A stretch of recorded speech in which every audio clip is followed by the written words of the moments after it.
दोस्तों, आज हम आप लोगों को सुनाएंगे एक ऐसे वीर योद्धा की कहानी जो हमारे भारतवर्ष में अपनी वीरता के कारण हमेशा हमेशा के लिए अमर हो गया है। महान योद्धा महाराणा प्रताप की गाथा, हिम्मत, बलिदान और संघर्ष की कहानी। साल 1540 उदयपुर के कुंभलगढ़ किले में मेवाड़ के राजा उदय सिंह द्वितीय की रानी जयवंता बाई के महल में एक वीर बालक का जन्म हुआ। यह कोई साधारण बालक नहीं था। इसकी आंखों में अदम्य तेज था, शरीर में सिंह जैसी शक्ति और हृदय में मातृभूमि के लिए अटूट प्रेम।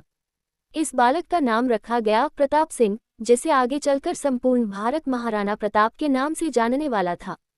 उदय सिंह ने जब पहली बार अपने पुत्र को गोद में उठाया तो उनकी आंखों में गर्व था। लेकिन महल के ज्योतिषियों ने भविष्यवाणी की, यह बालक महलों में बैठकर राज नहीं करेगा, अपितु जंगलों में घूमेगा, संघर्ष करेगा और अपने बलिदान से अमर हो जाएगा। ये सुनकर कुछ दरबारी चिंतित हुए, परंतु मां जयवंता बाई ने गर्व से कहा, अगर मेरा पुत्र जंगलों में रहेगा तो शेर की तरह रहेगा। अगर यह संघर्ष करेगा तो अपनी मातृभूमि के लिए करेगा। प्रताप का बचपन कठोर अनुशासन और युद्ध कला के अभ्यास में बीता। बचपन से ही वे तलवारबाजी, घुड़सवारी और कुश्ती में निपुण हो गए। उनके घोड़े, चेतक और उनके भाले की मारक क्षमता की कहानियां पूरे मेवाड़ में फैलने लगीं। लेकिन नियति ने प्रताप के लिए कठिन रास्ते चुन रखे थे। जब अकबर ने मेवाड़ को झुकाने के लिए अपनी सेना भेजी, तब प्रताप का जीवन एक नया मोड़ लेने वाला था। 1576 हल्दी घाटी का रणभूमि, राजस्थान की गर्म रेत में तलवारों की टंकार गूंज रही थी। एक ओर था मुगल सम्राट अकबर की विशाल सेना, जिसका नेतृत्व मान सिंह कर रहा था, और दूसरी ओर था मेवाड़ का शेर महाराणा प्रताप। प्रताप अपने नीले वस्त्र, सिर पर मोर मुकुट और तीव्र गति वाले चेतक पर सवार होकर अपने सैनिकों का नेतृत्व कर रहे थे। युद्ध इतना भयंकर था कि पूरी घाटी रक्त से लाल हो गई। प्रताप अपने घोड़े चेतक के साथ मुगलों की पंक्तियों को चीरते हुए आगे बढ़ रहे थे, किंतु अकबर की विशाल सेना ने धीरे धीरे मेवाड़ के योद्धाओं को घेर लिया। चेतक, जो घायल हो चुका था, फिर भी महाराणा को सुरक्षित निकालने के लिए छलांग मारता रहा। उसने अपने घायल शरीर के बावजूद एक विशाल नाले को पार किया और महाराणा को सुरक्षित स्थान पर पहुंचा दिया। लेकिन स्वयं चेतक शहीद हो गया। महाराणा प्रताप रो पड़े। उन्होंने अपने प्यारे घोड़े का सिर अपनी गोद में रखा और प्रतिज्ञा ली, मैं मेवाड़ को कभी मुगलों के अधीन नहीं होने दूंगा। जब तक मेरे शरीर में रक्त की अंतिम बूंद है, मैं स्वतंत्रता के लिए संघर्ष करता रहूंगा। हल्दी घाटी के युद्ध के बाद महाराणा प्रताप ने जंगलों और पहाड़ों में शरण ली। वे अपनी सेना के साथ अरावली की गुफाओं में रहते थे। घास की रोटियां खाकर अपने परिवार और सैनिकों के साथ कठिन परिस्थितियों में भी वे अपने स्वाभिमान को बनाए रखे हुए थे।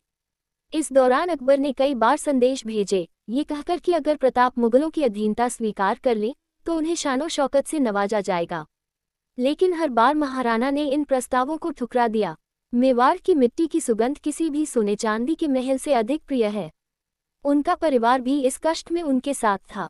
एक दिन जब उनकी बेटी भूख से रोने लगी, तब उनकी पत्नी ने एक घास की रोटी बनाकर उसे दी, लेकिन बेटी ने वह रोटी भी छोड़ दी क्योंकि उसमें कांटे थे। ये देखकर प्रताप का हृदय कांप उठा। उन्होंने अपने सेनापति से कहा, अब समय आ गया है, हम फिर से युद्ध करेंगे। महाराणा प्रताप ने अपनी सेना को पुनर्गठित किया। उन्होंने छोटे छोटे युद्धों में मुगलों की चौकियों को नष्ट करना शुरू किया। धीरे धीरे उन्होंने मेवाड़ के कई किले वापस जीत लिए। अंततः 1582 में दिवेर के युद्ध में महाराणा प्रताप ने मुगलों को करारी शिकस्त दी। इस युद्ध के बाद मेवाड़ में मुगल शासन समाप्त हो गया। महाराणा प्रताप ने चित्तौड़गढ़ को छोड़कर बाकी पूरे मेवाड़ को स्वतंत्र करवा लिया। 1597 में जब महाराणा प्रताप 57 वर्ष के थे, तब एक दिन शिकार के दौरान वे गंभीर रूप से घायल हो गए। जब वे अपने अंतिम समय में थे तो उनके मंत्रियों और सेनापतियों ने कहा, राणा जी, आपने अपना पूरा जीवन संघर्ष में बिता दिया, अब आप विश्राम करें। महाराणा प्रताप ने मुस्कुराते हुए उत्तर दिया, मैं तब तक विश्राम नहीं कर सकता जब तक चित्तौड़ स्वतंत्र नहीं हो जाता। ये कहकर उन्होंने अंतिम सांस ली। उनकी मृत्यु पर संपूर्ण मेवाड़ रो पड़ा, लेकिन उनकी गाथा अमर हो गई। आज भी महाराणा प्रताप का नाम इतिहास में अमर है। वे केवल एक योद्धा नहीं थे, वे स्वतंत्रता, स्वाभिमान और संघर्ष के प्रतीक थे। उनकी वीरता की कहानियां पीढ़ी दर पीढ़ी सुनाई जाती रहेंगी। राणा की तलवार चली थी, मुगलों की ताकत हिली थी। नमन करो उस वीर को जिसकी गाथा अमर हुई थी। दोस्तों, ये कहानी आप लोगों को कैसी लगी, कमेंट में बताएं। धन्यवाद।